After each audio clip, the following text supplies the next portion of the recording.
মীর নিসার আলী তিতুমীর, যাকে আমরা শহীদ তিতুমীর বলি, তিতুমীরকে আসলে নতুন করে চিনিয়ে দেবার কিছু নেই। যদিও আজকে নানান কারণে তার নামটি নির্বাসনে পাঠানো হয়েছে, অনেকটা বিস্মৃতির আড়ালে হারিয়ে যেতে বসেছে এই মহান নামটি।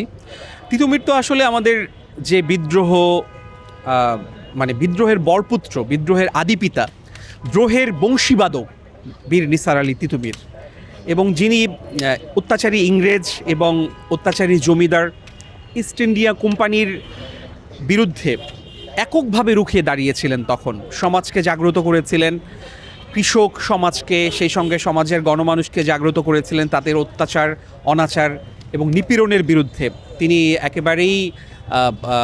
একেবারে যেটাকে বলবো ভ্যানগার্ড হয়ে ঢাকা এলিভেটেড এক্সপ্রেসওয়ে যেটার করা হয়েছে তিতুমীরের সংলগ্ন রাস্তায়। তো এটি আসলে আমরা দেখছি যে এটির সত্যি প্রাতিষ্ঠানিক কোনো নাম আমি যতটুকু জানি যে এটি এখনও ওভাবে নামকরণ করা হয়নি। তো আমার কাছে মনে হয় যেহেতু এত বড় বিপ্লবী যার নামে শুধু একটি কলেজ ছাড়া আর কিছুই নাই, তো এবং যেহেতু এই এক্সপ্রেসওয়েটা একেবারেই হলো তিতুমীর কলেজ সংলগ্ন, আমার মনে হয় যে সরকারি তিতুমীর কলেজ সাংবাদিক সমিতির যে আলোচনা সভায় যে দাবিটি উঠেছে এটি অত্যন্ত গুরুত্বপূর্ণ। আমার মনে হয় যে যারাই আগামীতে, হয়তোবা নির্বাচনের আগে এটা সম্ভব হবে না, যারাই নির্বাচিত হন, জাতীয়তাবাদী দল, জামাত ইসলামী বা অন্য যেই এমপি হন, এখানে এমপি যে দলেরই হন, আমার মনে হয় যে এটি শহীদ বীর নিসার আলী তিতুমীরের নামে বাঁশের লাঠি দিয়ে যিনি প্রতিরোধ গড়ে তুলেছিলেন অত্যাচারীদের বিরুদ্ধে, অপশাসনের বিরুদ্ধে, অন্যায়ের বিরুদ্ধে, একেবারেই বলবো যে বিপ্লবের ভ্যানগার্ড যিনি, তার নামে এটি হলে এটি অত্যন্ত একটি গুরুত্বপূর্ণ ভূমিকা থাকবে। এবং ইতিপূর্বে যেটা করা হয়েছে আমরা দেখেছি একটি বিশেষ পরিবারের সদস্যদের নামে করা হয়েছে।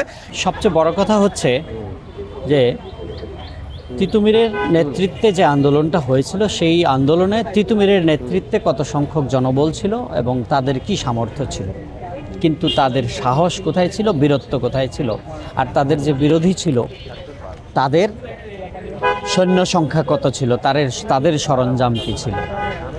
এটার সাথে আমরা 24-এর আন্দোলনকেও একটা রেখাপাত করতে পারি।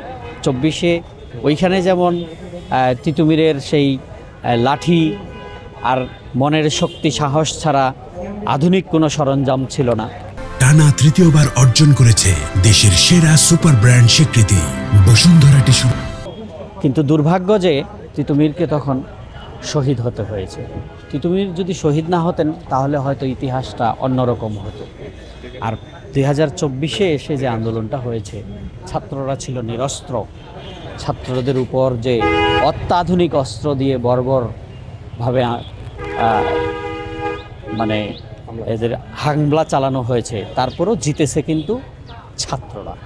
এখানে তিতুমীর কলেজ, আমরা যখন এখানে ছাত্র ছিলাম আজ থেকে 20 বছর আগে বা আরও আগে, আমরা স্যারদের এবং কলেজ কর্তৃপক্ষকে, প্রশাসনকে বারবার বলে এসছি, কলেজ কর্তৃপক্ষ এটাতে কোনোক্ষণই মাথা ঘামায় নাই। এটা আসলেই খুবই রহস্যজনক যে যেই কলেজের নাম তিতুমীর কলেজ, যেই কলেজে আমি প্রিন্সিপাল গিরি করছি, যেই কলেজে আমি অধ্যাপনা করছি, সেই কলেজের যে নামকরণ, এইটাকে নিয়ে, ইতিহাসকে নিয়ে কোনো চর্চা নাই, এমন এই প্রতিষ্ঠানের মধ্যেই এই চর্চা নাই। এটা খুব দুর্ভাগ্য।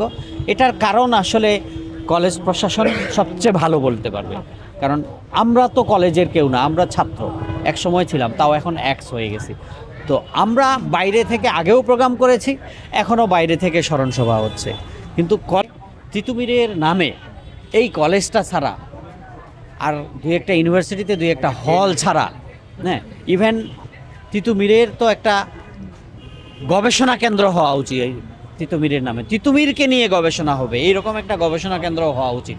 সেক্ষেত্রে আমি বলবো ঢাকা এলিভেটেড এক্সপ্রেসওয়ে আমাদের একটা গুরুত্বপূর্ণ স্থাপনা, এই স্থাপনার নাম যদি শহীদ তিতুমীরের নামে করা হয়, আমি জোর দাবি জানাচ্ছি যে এটা করা হোক। ঢাকা এলিভেটেড এক্সপ্রেসের এখন কোনো নামকরণ সেভাবে করা হয় নাই, কোনো নাম দেওয়া হয় নাই। সো আমরা খুবই যৌক্তিক মনে করছি যে শহীদ তিতুমীরের নামে এই স্থাপনাটা নামকরণ করা হোক, কারণ ওনার যে শিক্ষা, ওনার যে ত্যাগ, ওনার যে মানে সমাজ ব্যবস্থা গড়ার যে প্রক্রিয়াটা, যে লড়াইটা, সেটা স্মরণ করার জন্য বাংলাদেশে এমন একটা স্থাপনা খুবই দরকার। আমাদের তিতুমির কলেজটা ওনার নামে আছেন, আমরা খুব করে চাচ্ছি যে এলিভেটেড এক্সপ্রেসটা ওনার নামেই নামকরণ করা হোক। কারণ তিতুমিরের নামকরণ করা, এই ধরনের স্থাপনার নামকরণ করার একটাই উদ্দেশ্য, তাদের সম্বন্ধে নতুন প্রজন্ম জানবে, তারা কি অবদানটা রেখেছিল, সমাজ ব্যবস্থায় তাদের অবদানটা কী ছিল, তাদের সংগ্রামের বিষয়টা তারা নতুন প্রজন্ম জানবে।